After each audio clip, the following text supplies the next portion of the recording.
I'm going to present a tool called a Flonex, and Flonex is a 1D CFD code. This tool is made in South Africa, and the development is going to start on 1983.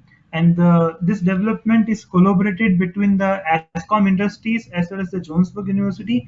Johannesburg University is very well-known university, and Ascom Industries like the nuclear industry of Please India. be nearer, next to mic only. Voice is breaking. I'm next to mic only. Now it's still breaking. No, that's fine. Please go ahead. Yeah. Okay. Yeah. So That is better now. yeah. Okay. Not an issue. Yeah. Yeah. So it's Eskom is like a NTP. It's like a nuclear industry of India. So this tool is developed under the nuclear environment, and that's why this tool has a ISO certification as well as this tool has a NQA1 aggregation that is called Nuclear Quality Assurance 1 aggregation. Now this tool is working on a CFD, means like it's working on a Navier-Stokes equations. We are going to solve mass momentum and the energy conservations. And what the algorithm we are going to adopt here, it's called as a IPCM, that is means the implicit pressure correction method. In this implicit pressure correction method, what we are going to do, first of all, we are going to create a network, and once the network is created, then we are going to assign inputs and assign the boundary conditions. According to boundary conditions, solver will assume the pressure, temperature at each and every node, and first of all try to convert the mass and momentum. Once the mass and momentum will convert, then it's try to convert the energy. Please share the screen. I'm just observing the name of the all participants, but what you are sharing, I am unable to see it. Now it's visible. Yeah, but half of the portion. Half of the portion means I am not able to understand. This half screen name is there and half screen your PPT is there. So I guess you have to just at the top there is option of hide everyone. Yeah. Please, Suraj, help him. At the top there is option of a hide everyone, so you will not able all the participants will be hidden and you will get the full screen. Okay, please manage your screen, see the GUI and do some what if analysis and try. Okay. Yeah, so Flonex can be used for a system, subsystem, and the component level of simulation. And Flonex can create the network very fast, because there is no such thing like you have to create your geometry. We have the inbuilt geometry available in the tool. So it's a drag and drop concept, and whenever you want to create some pipe network or some what is called refrigeration cycle or power plant cycles or a heat transfer, so that moment you don't need to create a physical geometry. You just need to drag and drop that particular geometry, means like drag and drop that particular component and give the inputs to that. So what is the use of the 1D CFD codes and the 3D CFD codes? So whenever your fluid is probed into one direction, that moment you have to use the 1D CFD codes. Whenever your fluid is probed into three direction, that time you have to use the 3D CFD codes. Now, what are the examples for that? So examples you can consider, there is a HVAC system or refrigeration cycle system. In the refrigeration system, the complete chiller unit or complete your refrigeration cycle, like you have compressors, polymer compressor, then condensers, then expansion valve, then evaporators, then everything is you can create that complete thing in a Flonex, because the flow is going to one direction. But suppose that whenever it's come to from the evaporator to a particular domain or room, and you want to see like how your cold air is going to what is called flow inside your room, so that moment you need to use the 3D safety codes. So each code has different uniqueness. So this code has a different uniqueness according to that. Now this tool has a both capabilities, like you can solve the steady state as well as the transient simulations. And in the transient simulations, whatever the flow phenomena as well as the heat transfer phenomena, all the heat transfer component is applicable or it's usable for the transient simulations. Why I'm focusing more on the transient simulations for the heat transfer area, because suppose that if you are writing your own code, that moment you will able to understand, like writing a code for a steady state very easy, but whenever it comes to a what is called a transient simulation, it's very difficult. And up to that one for a heat transfer, up to that on a heat transfer, please mute yourself from your end. Please mute. आणि omega television समजतात त्याला काळजी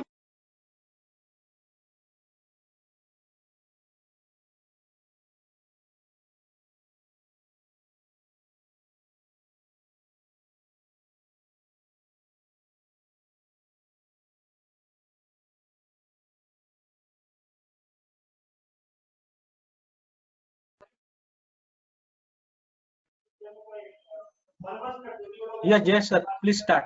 You are muted.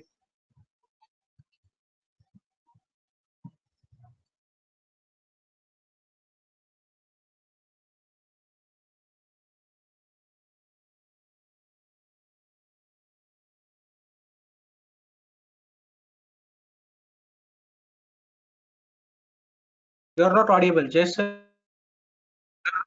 You are not.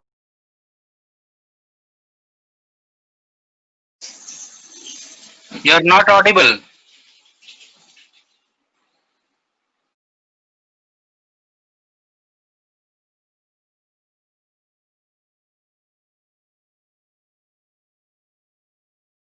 Now?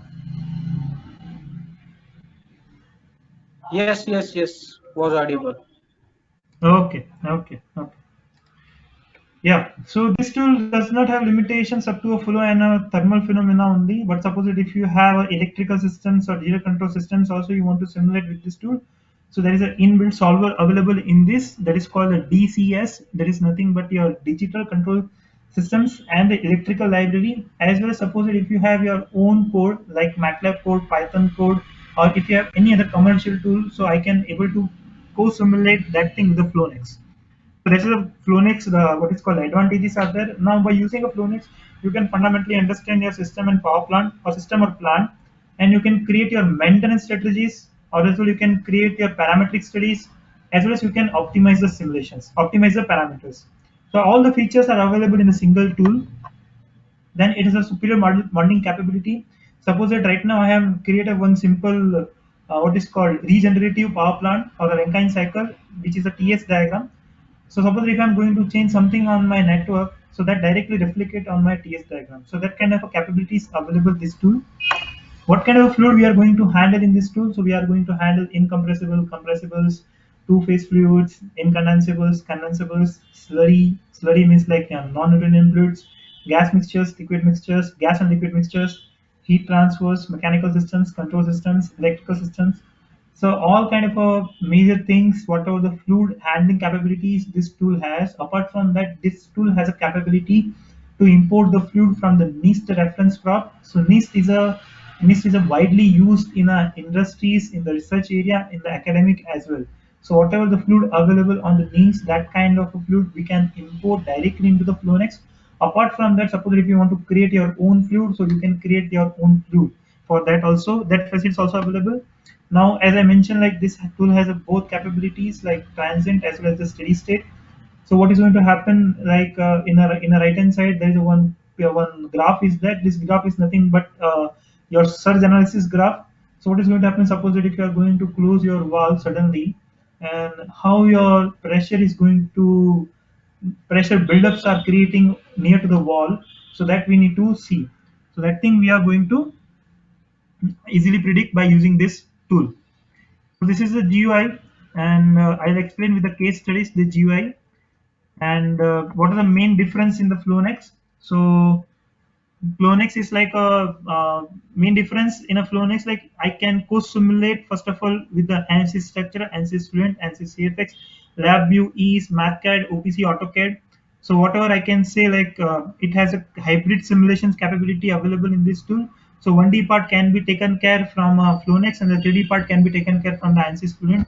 So that kind of a fluent capacity is available in this tool. So who are the users in India right now in Flownex? So IGCAR, BHEL, ISC Bangalore, IIT Madras, IIT Bombay, IIT Kharagpur, JNTU Hyderabad, JNTU Kakinada, BITS Goa, BITS Pilani, GC Kozhikode, and the CUK Gulbarga. These are the users in India for Flownex. So I just move to the first case study ours. Okay. So first case study is like a mixing case study, and this mixing case study is for the afterburner problem. So before starting, I just want to show you the problem statement.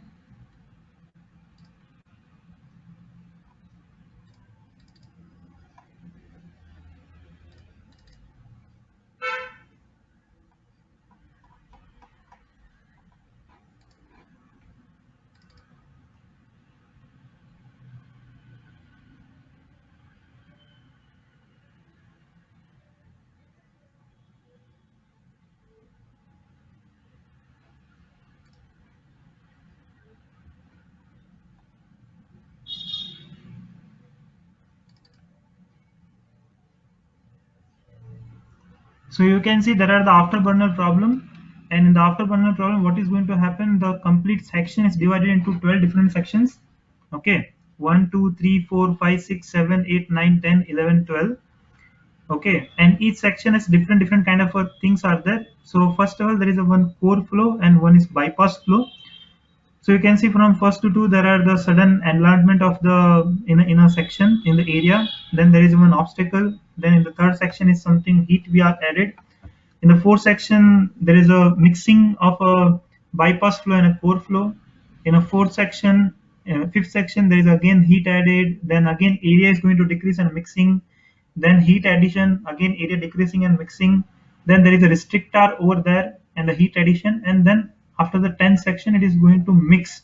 Okay, complete bypass flow and the core flow. And what we are going to do in the 11 and 12 sections, between the 11 and 12 section, we need to find out what is the thrust we are getting, as well as whether my flow is being choked or not. Okay, so this is my condition, and if I want to solve that particular problem, so I have already modeled the complete problem. You can see here. Okay, and I can frankly say, like, if I want to model this particular thing, so it will take, for me, it's like 1 hour. Within 1 hour I can give you the complete output. So you can see here I am apply something called a boundary conditions. So in a boundary condition, I have given the pressure and temperature as given by the client. Okay, in a problem statement as mentioned, and this is a core bypass flow for the bypass flow as well. So as here I can give the different areas. Okay, so area is going to change in the first section. Okay, so you can see the area I have given different inlet and outlet diameter. Then there is an obstacle are there, then a heat additions. Then you can see there is a nozzle I have added here. So this nozzle is nothing but a mixing of my what is called bypass flow and a core flow. And in fact, I can going to find out what is the pressure drop we are getting over here and how much of my cooling is going to affect. Okay, so whether my bypass flow is going to cool down my core flow or not up to certain extent. The same way I have created each and everything. So suppose I just click on the solve steady state. So you can see it's very fast, it's solved now, and there is some CD nozzle is there, convergent divergent nozzle, and I just want to see whether on the throat area, whether my flow is being choked or not, and what should be my thrust I am getting. So you can see here there is something called element is choked. Okay, so element is choked, that is called yes, this element is choked, and there is something called what is my exit Mach number. So exit Mach number you can find is a 1.57, and the thrust you are getting something called in kilonewtons. So it's a 10 kilonewton I am getting thrust. So this is a simple case study which I am going to present. Okay, so suppose that I can find a parametric studies also. So you can see there is an option called as a sensitivity analysis. In the sensitivity analysis, I am going to add something, and here I can say I want to optimize or I want to check whether if I am going to change this heat parameters.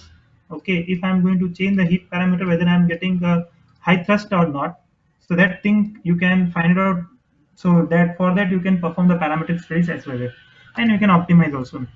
So I'm going to show you now something called we have collaborated with the WIL or a BITS Pilani, and for a BITS Pilani we have developed a small presentations related to a textbook examples. So I can show you first example related to the heat transfer. Okay, give me a second. Yeah. So in a heat transfer, what is the problem statement? You can see the figure shows a representation of a wall that is 10 meter high, has a length of 20 meter and are made from 0.4 meter brick with a conductivity of a 0.8 watt per meter Kelvin.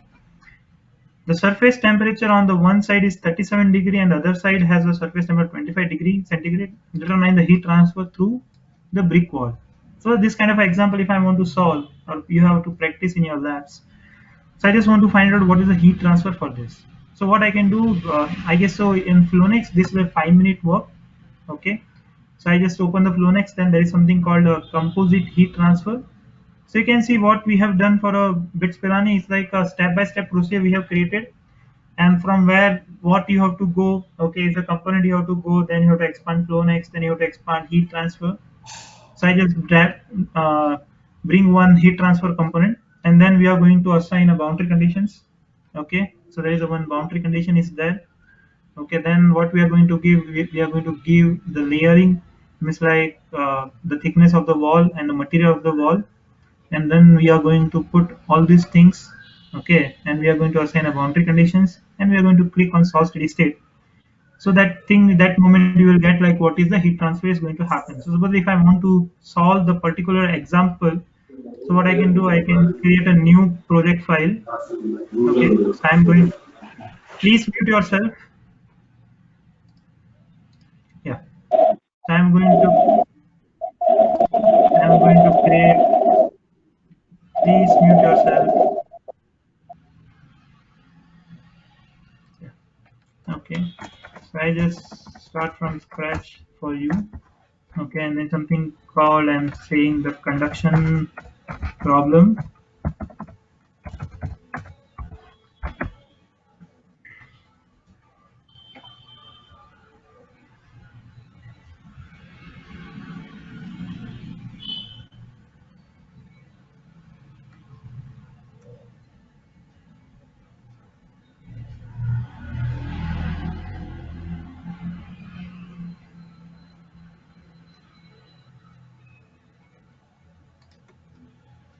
So I'm going to solve this particular problem for you. By the time I can again repeat the problem statement. Figure shows a representation of a wall that has a 10-meter height and has a length of a 20-meter and made from 0.4 meter brick with a conductivity of a 0.8 watt per meter Kelvin.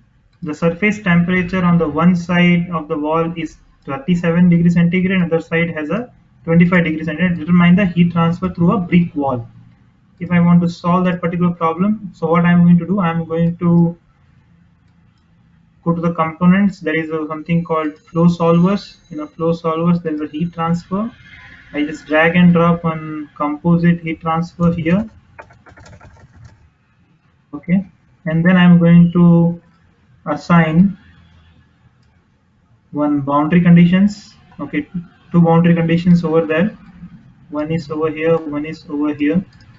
And then I'm going to view, identify, remove. Then I'm going to assign a temperature boundary condition over here. So I know as a first phase the temperature boundary is 37 degree. I just cross verify at 37, and the second is a 25. So 37, and the second one has a temperature of 25 degrees centigrade. Okay. Then here I am going to start giving the parameters to the composite heat transfer. So I just want to find out what is my area for the cross-sectional area. Okay, so cross-sectional area I just want to calculate. So I have given the what is called the dimensions. So dimension is like 20 meter and the 10 meter. So roughly it's a 200 meters square. So I'm going to write it down 200 meters square over here. Okay, and then I just want to create one layer. Okay, I just want to move to a layer. So in the layer, I just want to give a thickness in elemental direction. So I know thickness in elemental direction is 0.4 meter. Then thickness in a cross direction. So in the cross direction, thickness is I guess a 20 meters. Sorry, 10 meters. So I'm going to assign a 10 meter. Then it is again going to ask the area in a downstream area. So downstream area is same. Okay, the capacitance we are not going to give because we are not going to solve a transient simulation. We are going to solve a steady state simulation. So conductivity is 0.8. So I just made my capacitance as it is 0 and 0.8 for this and 0.8 for this and 0.8 for this. And I just click OK, and then I just make adiabatic, okay, done. And if I'm going to click on the solve steady state, you can see my simulation is done. And if I'm going to see the results for this, okay, so the results, you can find out what is your conduction heat transfer. So you can see the conduction heat transfer we are getting is nothing but 4.8 kilowatt, and you can perform the hand calculation for that also. It's very easy. You can just type K delta T by delta X. Okay, so you can find how much of the heat transfer is there. So it's a very simple example I am going to present here, but there are the complicated examples also. So I'm just move to one other example that is related to your cycle. Okay, there is a steam power plant operating on a simple idle Rankine cycle, produces the 2.5 megawatt power. Okay, when the boiler is operated at a 6 megapascal. The condenser at a 20 kilopascal and the temperature at the turbine entrance is 550 degrees centigrade. This is the given data we have. Now I need to find out what is the flow rate. Okay, what is the flow rate of the steam and the thermal efficiency of the cycle. So I need to find out the flow rate of the steam and the efficiency of the cycle. So I just start building. So we have a steam turbine. So I just drag and drop the steam turbine. In the steam turbine, what I'm going to I have assigned the two boundary conditions over there, and I have assigned the two-phase fluid, okay, as a water, and then I can give a pressure of a 6 megapascal and the temperature of a 550 degrees centigrade, and the downside I'm going to give 20 kilopascal as my what is called pressure, and then I'm going to give the detail, because what I don't know what is the mass flow rate is required to get the particular what is called the power output. So what I'm going to do, I'm going to assign a lumped parameter or a lumped value. So I'm going to assign a design mass flow rate is 1 kilogram per second, and if I'm going to find out after that 1 kilogram per second, so I don't know what is the total power is I'm getting. So my main objective is to find the total power. So what I'm going to do, I have a designer kind of a facility. In a designer kind of facility, what is going to happen?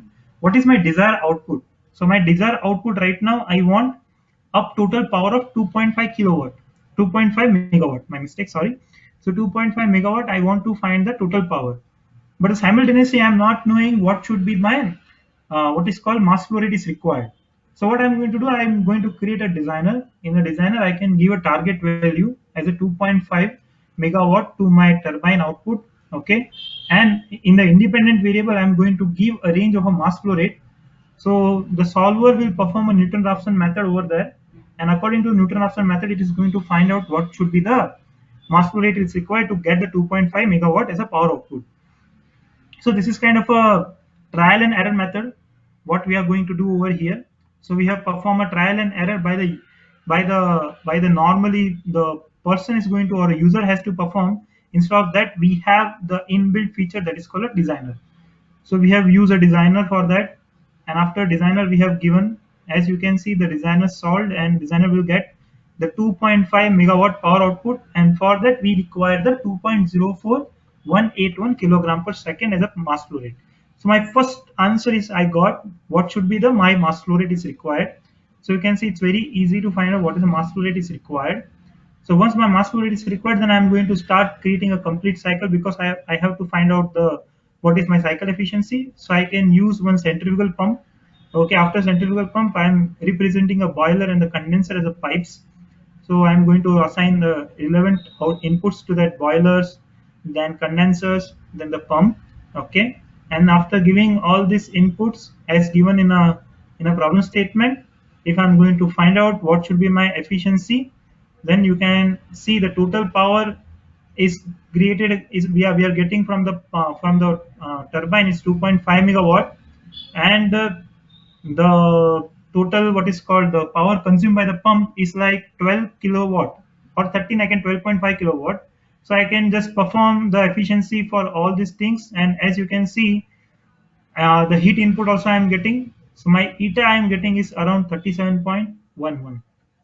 So this is my what is called, in this way you are able to get your cycle efficiency. So that is also very easy and very fast and very accurate. So you can perform n number of cycles over there. Now what we are going to do, I'm going to slightly move on a solar tower Rankine cycle. Okay, so it's an inbuilt solar tower Rankine cycle available. So I can just show you what is the main thing over here. So instead of a normal what is called fossil fuel power plants, so we are going to burn a coal, and from that coal, whatever the energy is going to create it, that energy we are going to use to convert the water into steam.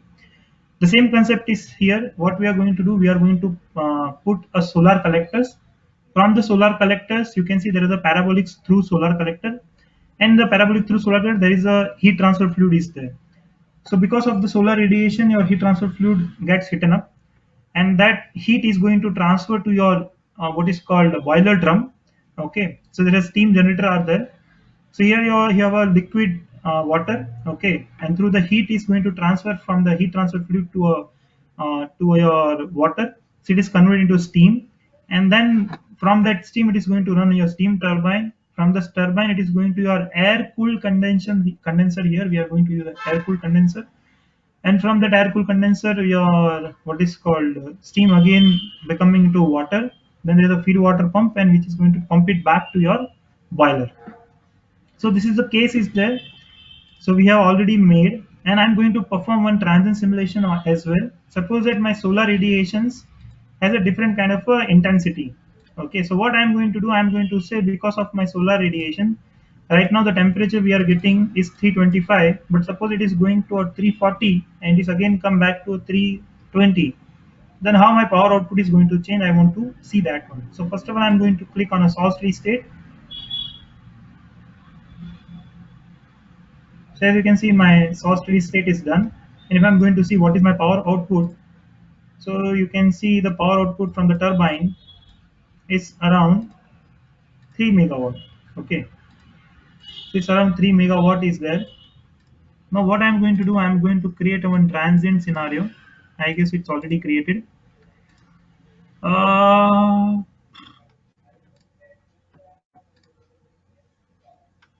Okay.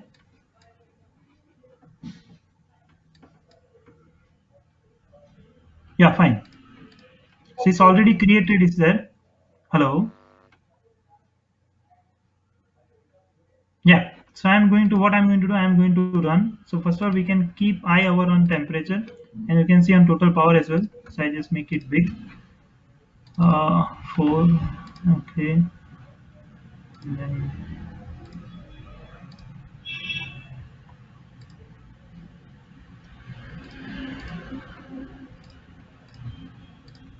so now you can see here, you can see the power also.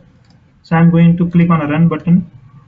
So I click on run button, you can see my power output, my temperature is going to change, and as it is going to change, okay, it's stabilized on 340 degrees centigrade, but still my total power is increasing because it will take some time. So you can see now it's going move above 3.1, okay, 3. So it is going to happen up to 60 seconds, and once we are going to reach a 60 second, you can see now again my temperature is going back down, and now still does not have any much impact, but you can see right now is still decreasing my total power. And you can see here, okay, this is my your ambient temperature as well as your reactor temperature.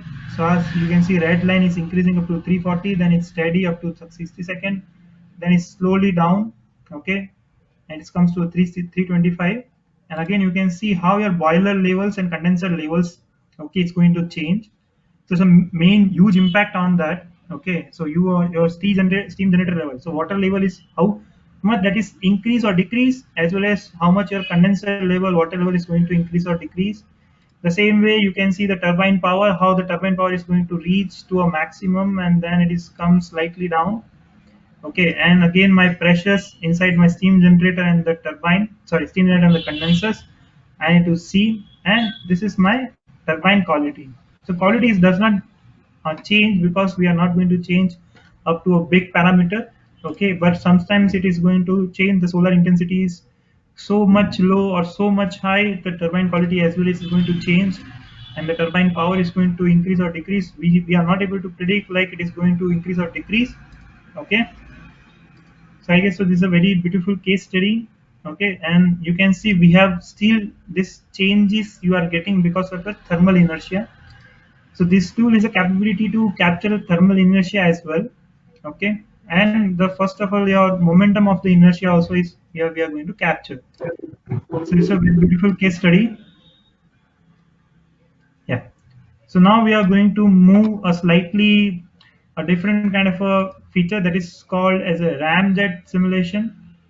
So this is basically a ramjet simulation. Suppose that if you are working on a compressible flow, so there is a basic cycle is there. There are all basic first base fundamental is a ramjet cycle or ramjet gas turbine cycle. So what we are going to do here, I'm going to create a one ramjet cycle. In this ramjet cycle, I have something called ramming effect, as well as there is some combustor, and then there is a one CD nozzle. Okay, and I just want to check what is my thrust I am getting after because of this particular combination, and as well as whether my flow is being choked, what is my exit Mach number, as well as what kind of shock waves we are going to predict. It's a overexpanded, or it's a subsonic exit. So this all this thing we are going to predict this one in this particular problem. So I just want to tell you what we are going to burn here. So we are going to burn here is some hydrogen. So we are going to burn the hydrogen. So we have created a mixed fluid over here. So you can see it's a mixed fluid. In a mixed fluid, what we are going to give, we are going to give a argon mass fraction, then nitrogen mass fraction, then oxygen mass fractions. Okay, and then here I am created one what is called script. This script is going to tell me what is at particular height. Okay, what is my pressure and what is my air velocity. Okay, so you can see at a particular height of a 2500 meter, and if the Mach number is 2 that moment, so that time the atmospheric pressure we are going to get from the barometers. So on internet it is available barometric what is called equations, so you can find out the barometric equation.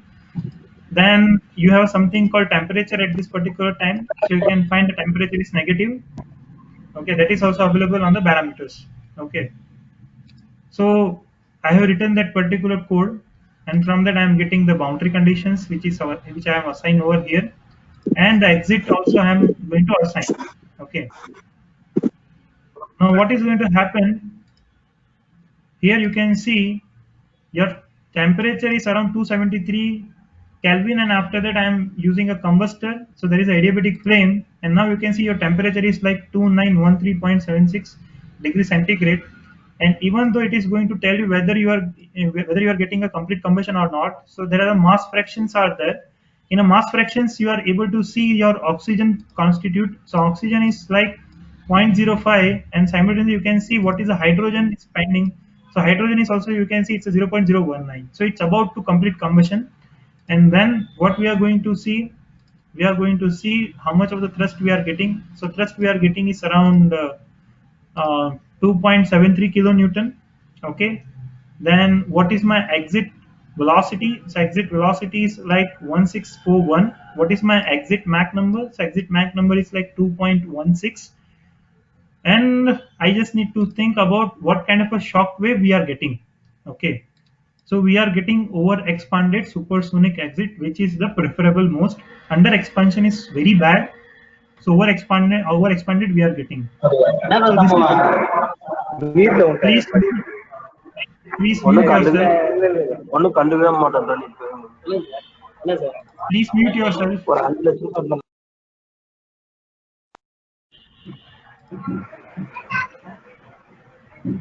Please stop muting myself.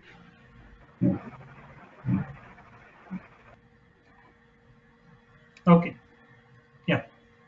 So this is something called a ramjet simulation, and this ramjet you are going to get like okay, you are get something called your air and fuel ratio as well. So what is air and fuel ratio is there.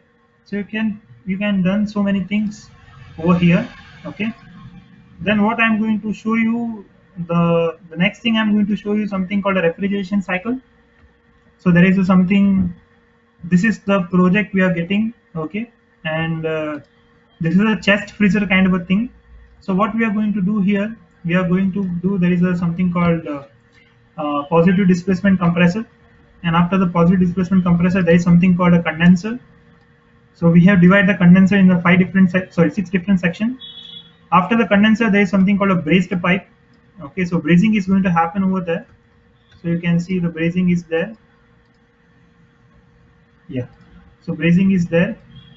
Okay, and after the brazing there is something called, you have a chamber, closed chamber, like you have a chest freezer, and that chamber, after that chamber you can see it is going to connect with your normal pipe, which is a brazed pipe. Okay, and then it is again going back to your what is called compressor. So this is the complete closed loop cycle.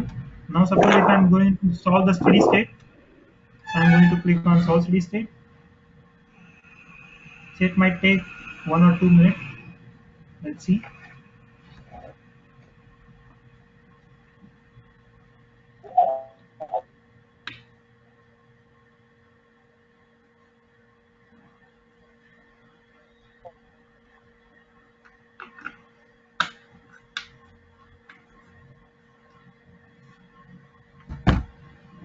So as you can see, it's a completely solved.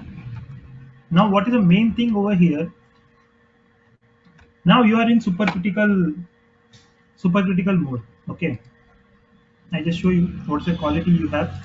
Okay, here your quality is like 1.22 at the compressor inlet, and after that it is still increasing to 1.66.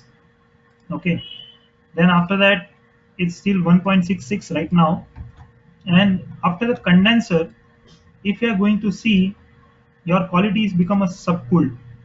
Not subcooled, it becomes in a what is called two-phase region. So that thing capturing, it's very difficult for any other software.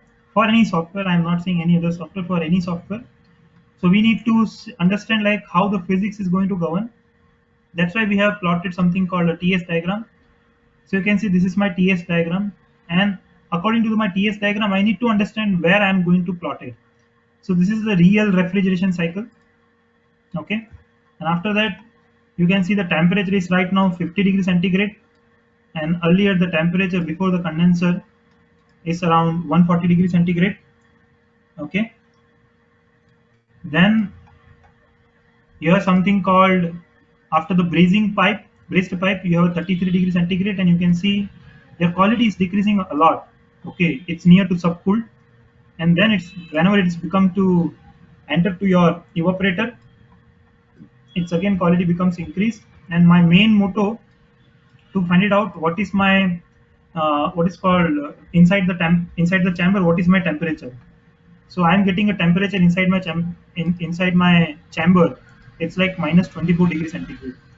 Okay, so which is the fulfillment of the client requirement, and simultaneously we need to understand how much of the what is called COP we are getting. So you can calculate the COP as well, and you can find out the power ratings for each component, like the power rating for my compressor. So you can see my power rating for compressor is like 55 watt it's going to consume my power.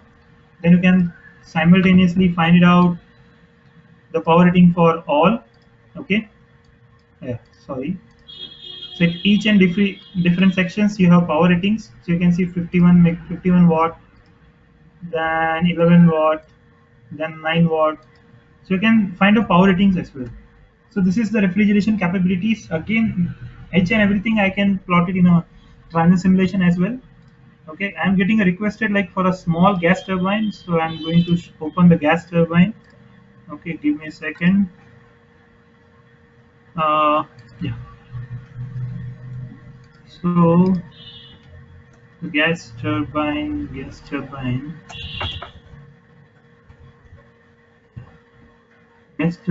and in this micro gas turbine, burger. Okay. So I'm going to explain this micro gas turbine as well. And this micro gas turbine, we have the research article published. So whatever the results we have produced over there, so all the results are matched with the what is called experimental setup. Okay, yeah, and I can share this paper with you also if you want. Okay, you can go through this paper. It is, yeah. So I can, by the time it is going to open, I just tell you what is the problem statement is there. So this is a kerosene micro gas turbine, and it is a capability to produce a 120 newtons what is called power output.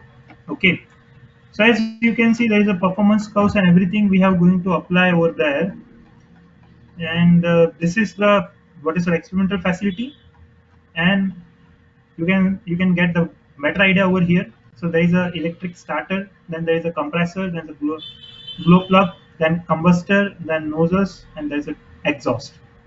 And yes, you can see I'm telling like it has a maximum thrust of 125 newton. The maximum engine RPM is like 1,25,000 RPM. and the engine diameter is 108. So you can now easily understand it's very small. Okay, then maximum engine exit gas temperature is like a 890 898 Kelvin. So same thing, we have performed the experimental over there, and I can show you something called, this is my TS diagram. I can show you something called the results. Okay, this is the performance curve. So this performance curve is the input. This is the cycle I'm going to explain right now. Okay, this is all the performance curve we have given as an input. And now this is the result and discussion. So you can see the result and discussion. What is my mass flow rate with the rotational speeds? If I'm going to change the rotational speeds and how my mass flow rate is going to change. So you can see it's quietly matched. So like you can get the black dots. Black dot is simulation line, and the empty dots or a white dot, I can say it's experimental line. So you can see it's quietly matched with this. Okay. And then again, what we are going to find out, we are going to find out something called a thrust with the different rotational speeds. So you can see the thrust is also matched. Then something called your exit gas temperature. So this exit gas temperature has some deviations. Okay. Then something called again a thrust for a different configuration. So we have three different models. Okay. And for all these three models, we have plotted like this. And this paper is already submitted. So if you want, I can share this paper. Now we are going to show this particular gas turbine. Okay. So you can see there's a particular gas turbine is there. It's a 120 BMT gas turbine. So this is my compressor. Okay. So you can see this is my compressor, and we have created a particular curve for this compressor. So I'm going to say you can create your own compressor curves also. That is very easy. Okay, so you can see for a different corrected speed, I'm going to plot something called corrected mass flow rate as with respect to pressure ratio. Okay, and the efficiency data as well. So this is my compressor thing. Then the next thing is my what is called turbine. So I'm going to show you a turbine curve. So this is my turbine curve. So as you can see, it's very easy to create. Okay, it's a turbine curve. Okay, and then what we are going to do, I'm just power rating, I'm just matching a torque. Okay, so you can see the torque thing also here. What is the excess torque you are getting? So you can see it's a minus 0.50 Newton per meter. And what is the RPM? So RPM I already mentioned. And what is the excess power you are getting? So you can use the things for a heat generation or heat recovery cycles also as well. So you can expand up to the extent. So if I'm going to click on a solve steady state, okay, so you can see it's starting solving.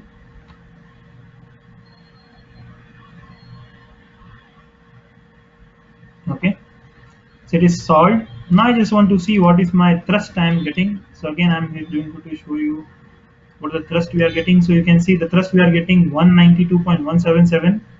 What kind of exit we are getting is a subsonic exit. So it's a very good, because this is what is called power generation cycle.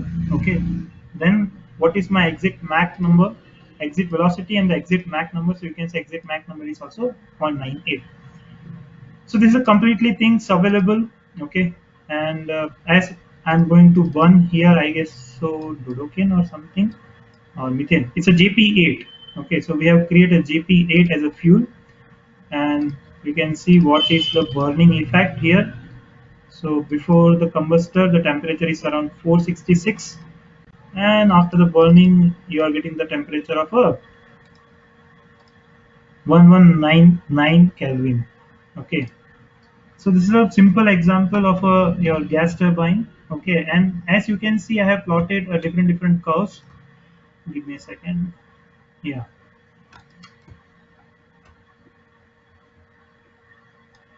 So whatever the dot you are getting, this is my performance curve. This is this is my what is called working point. Okay, where I am going to work. So sometimes what is going to happen, you need to think about whether you are going to a surge limit or not. So this compressor has that thing facility available also. So it is going to tell you like where your surging effect are there. So you can see mass flow rate surge is 23%, and the pressure ratio based surge is 40, near to 40. So very good. We can change my design point as well now, so we can optimize our things. So that kind of a detailing available in this tool. Now the final, I am going to explain you something called uh, Rankine power, regenerative reheat Rankine power, okay, and Rankine cycle, sorry. And in this Rankine cycle, it's a complete detail on Rankine cycle. So first of all, I am going to explain you the HMI for this Rankine cycle. So in this HMI, you can see there is one boiler is there. From this boiler, my steam is going to expand into a high pressure turbine. From the high pressure turbine, there is a bleed we are collecting. So bleed is also there. After the high pressure turbine, the steam is going to your intermediate pressure turbine. In the intermediate pressure turbine, there is a two bleeds we are going to collect. After the intermediate pressure turbine, it is going to, the steam is going to a LP turbine. From the LP turbine, we are going to collect again a two bleed steam, and one is going to your condenser. So after that, it is going to a condenser. Condenser, the cooling tower facility as well. We have plotted the cooling tower facility as well there. After the condenser, it is going to a pumping. Pumping is there. Okay, so that this pumping is called as a CEP pump, condensate extraction pump. From that condensate extraction pump, it is going to your LP heaters. So there is a three LP heaters are there. In the three LP heaters, what we are going to do, it is going to, what are the bleed we are going to collect it from the LP stage of the turbine and the IP stage of the turbine. That high temperature steam, it is going to interact with the condensate. So it's a closed kind of a closed heat exchangers. Closed heat exchangers means like your whatever the condensate is there, which is in liquid form, it is flowing inside the tube, and whatever the steam we are getting from the bleeds, okay, we are getting from the different stage of the turbines, it is going to interact the heat with that pipes. So what is going to happen? It is going to heaten up your condensate. Okay, so there are three LP heaters, and again, suppose that water steam is there, the steam is again converted into a water. So whatever the water is collected inside the shell, that water is again fed back to your condenser. Okay, so it's a real cycle. Okay, this is the thing which is working in a real environment. And after that, whatever the steam condensate is there, so that hot condensate is going to your deaerator. So deaerator also one bleed is coming from the IP stage. There is one bleed. Again, this is a closed heat exchanger. In this, what is going to happen? Whatever the dissolved oxygens are there inside your water or steam, that is going to remove. And from the deaerator, it is going to your LP heaters. It is going to your HP heaters. In a HP heaters, same working principle as a LP heaters, but here we are collecting the bleeds from the high pressure side of the turbine and the first phase of the IP phase of the turbine. And after that, there is one desuperheater is there. Okay, and after the desuperheater, it is going fed back to a boiler. So this complete cycle we have created, okay, here. So you can see we have each and every parameters available in this to track the condenser level, to track the boiler level, to track the deaerator level, desuperheater level, then HP heater levels, then LP heaters levels. Then what is the power output? So I just run a cycle first of all in front of you, then you can see how robust the solver it is. So you can see it's a solve. Okay, it's solve. Okay, and as you can see here, what is my power output? So my power output is 660 megawatt. It's a supercritical boiler. Okay, supercritical cycle. So I just going to explain what I explained in HMI. Okay, so this is my again turbines. So there are two HP turbines, there are three IP turbine, and there are three LP turbines. So there are total 8 turbines out there, and from each stages we are going to take a bleed. So you can see from the first stage the bleed is going to your HP heaters. Okay, then again it is going fed back to your what is called IP stage. From the IP stage, the first bleed, you can see the first bleed, it is going to your deaerator. Sorry, second bleed is going to your deaerator, and the first bleed it is going back to your HP heaters. Okay, after that there are the three LP heaters lines are there, three LP stage of the turbines are there. From there, three bleeds we are going to collect. So all these three bleeds is collecting over the LP heaters, and then it is going to your condenser. So you can see this is my condenser.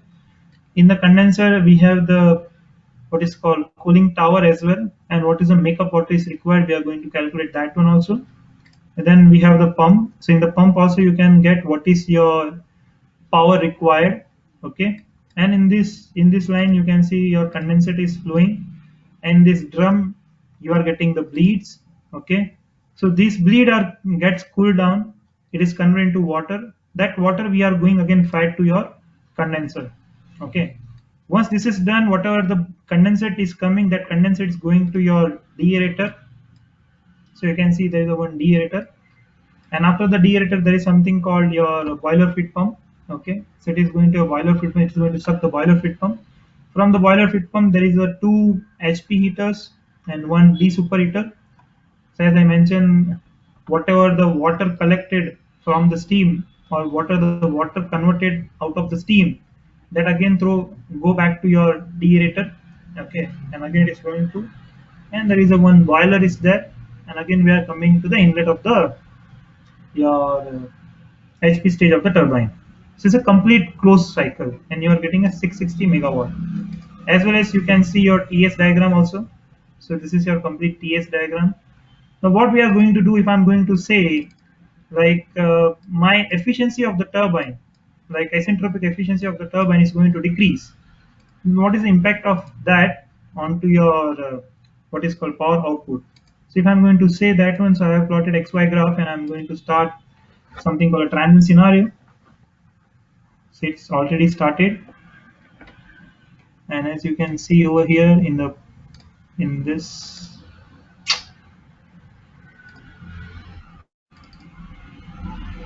so you can see here your design isentropic efficiency is going to decrease.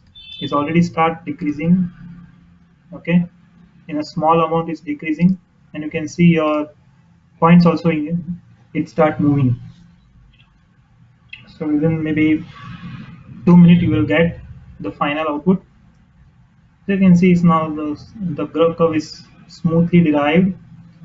Okay, and then you can see your power is continuously decreasing, and this is not a thing. Okay, according to that, in the entire cycle, whatever the thing is going to change, you will get onto this HMI. Okay, it is each and everything is interconnected. So whatever the changes is made over there is automatically reflected over to HMI. Okay, I guess so. Yeah, effect is done.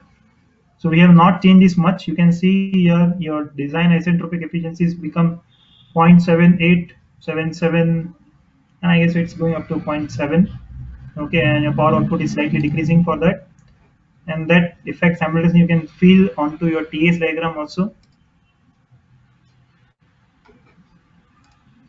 So yeah, I guess this is enough for today. So if you have any questions, now we can start our question and answer. We have still 10 minutes left.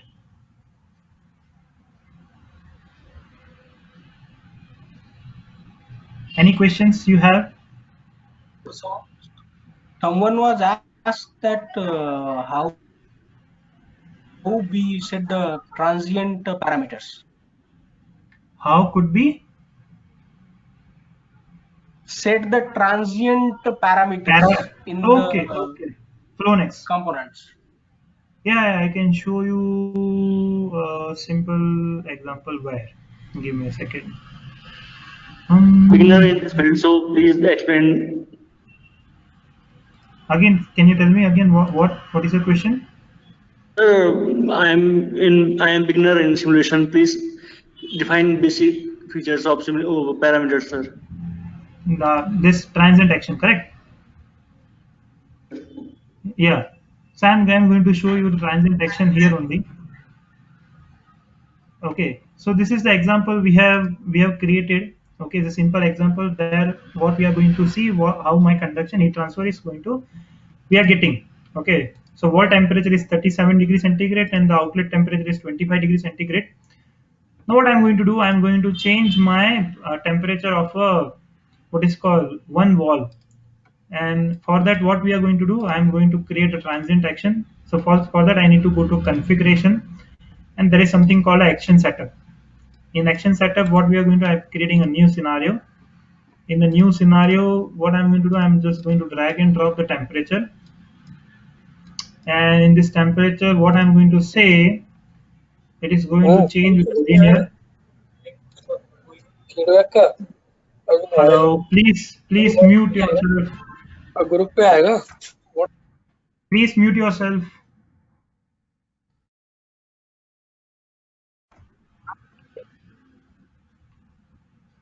Okay, what I'm going to say, with each what is called second, or each second my what is called constant, means like temperature is going to increase with a 1 degree.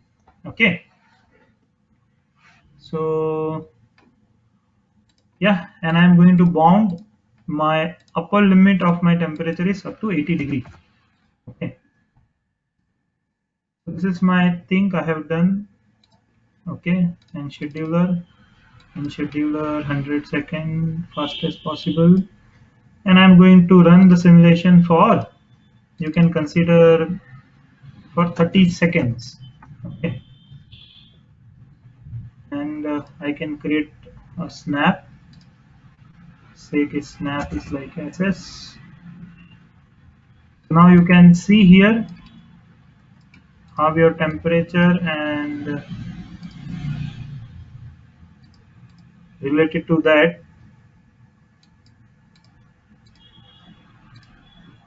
how it is going to change. Okay,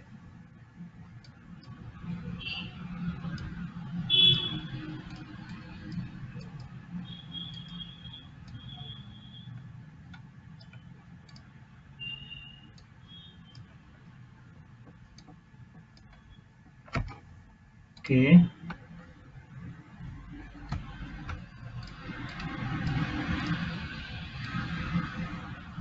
Is visible now? Okay, I'm going to run. Okay, so you can see how it is going to change. So I can make it like a small. Okay, so I'm going to increase this time step size. So earlier is like 20, then 10 seconds. I can run now, so you can see how smoothly it's running, and you can see what is the conduction heat transfer you are getting from that. Did you get it? Is this a sufficient answer for your query? Thank you so much, sir. Yes, yes. Yeah. Yeah. Thank you so much, sir. Anyone Yes, else? sir. Yes, sir. Any question? Please unmute your mic. Please, anyone having a question, please unmute your mic. Technical question. So do we need to purchase this one or what? I guess Suraj, you can answer Purchase better. requested to query in feedback form. Okay, ma'am. Okay. Okay, sir.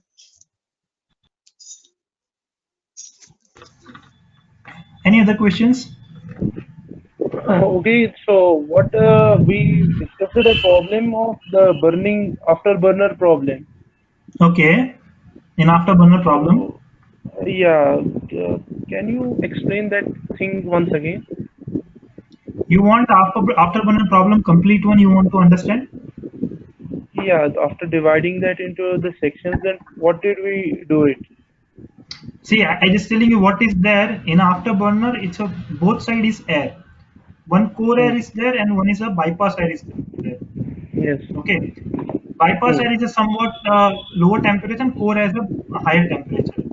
Okay, what we are going to do, we are going to divide our complete problem into 10 different sections.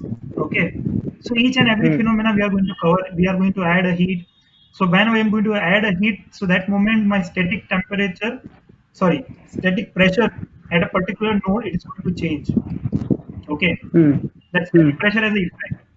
That static pressure, when I'm going to, what is called, when my bypass flow is going to merge with my core flow through a small hole.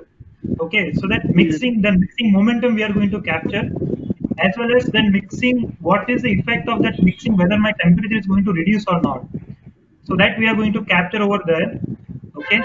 So this is the things, Yes. and after all my bypass and core both are going to mix. Okay. So it's a normal single flow. Okay. After the single flow, I just need to check whether my flow is being choked or not. Now, what is a Choked choking or not? Yes. phenomenon? Yes. Sir. So choking phenomenon is called as like whenever you have CD nozzle. So at a particular throat, okay, you have to define a length. So you have at a throat, your Mach number should be 1. And whenever your Yes. Mach number becomes a 1, that is called as a choke. Okay, a flow is being choked. Choked nozzle. Yes. Yeah. And what is going to happen? Suppose that you have now, before that it's an incompressible. Okay, if you're in subcritical zone, Mach number is less than 1. So you have a conversion part of the nozzle. So as your area is going to decrease, your velocity is going to increase, and according to that, your velocity is going to increase. Your Mach number is also going to increase. Okay. Increase, So yes. at a throat, it becomes as a Mach number becomes 1, and in a technical word, that is called as a choke. Flow is choke. Choked. Yes. Suppose your flow is choke, then if you want to change or whatever the parameter, your mass flow rate is not going to change at all. Okay. So this is a choke condition. Yes. This is one thing. The second thing, after the choking, once your Mach number becomes 1, so that divergent part of the nozzle, okay, in the divergence section, now your velocity is still increasing.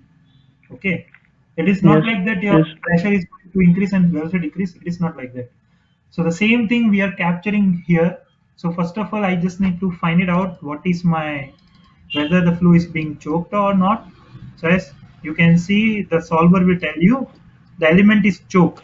Okay, so that is yes, is showing yes. Okay, and then I just need and I just need to find out what is my Mach number, exit Mach number. So exit Mach number is 1.51. Okay, and the inlet Mach number is like 0.71. Okay, so this is the work of afterburner, because what is going to happen still after your cycle is completing, gas turbine is complete, means like after turbine. Okay, whatever the air you have, that air has still capabilities are there. Okay. Yes, sir. And that is going to increase your thrust. So we are getting an additional thrust of a 10 kilowatt, 10 kilonewton. Sorry. Okay. 10 kilonewton, yes, sir. So we are getting an additional 10 kilonewton as a thrust by this afterburner problem. Yeah. So is this your relevant answer? Yes. Thank you, sir. I got it. Yeah. Thank you. Any other questions?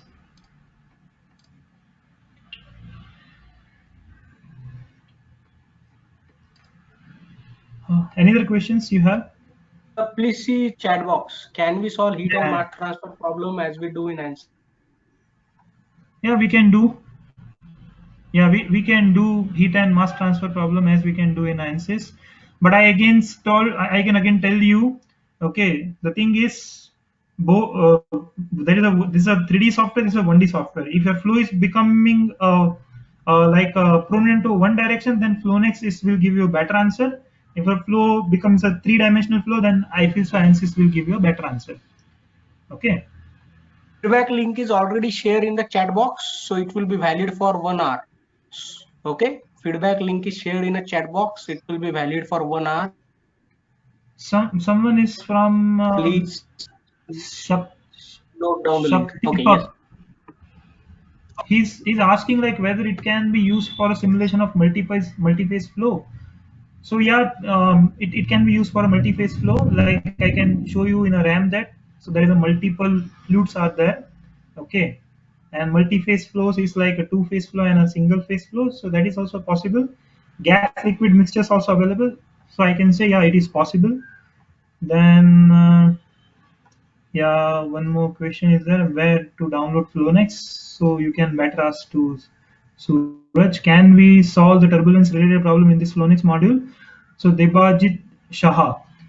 So as the turbulence itself, turbulent flow you can solve, but if you are predicting AD forms or AD things or velocity profile or your temperature profiles near to your walls, near to your pipe, so that is not possible. For that you have to go to a 3D simulations, but turbulence flow or turbulent flow, definitely we are going to solve. What are the turbulent flow has an impact on your heat transfers, so that you can capture easily. The same thing, we have developed gas turbine or gas coolers in IAC for supercritical CO2 cycles. So yeah, it has that kind of capacity available.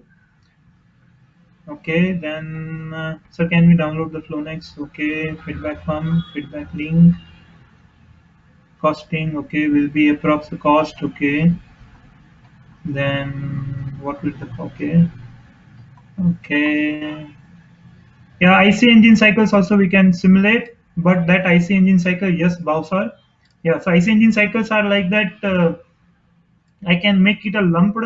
Okay, so I can say from it's a user point of view I can solve. Okay, but you have to work a lot on that if you want to solve. Okay, then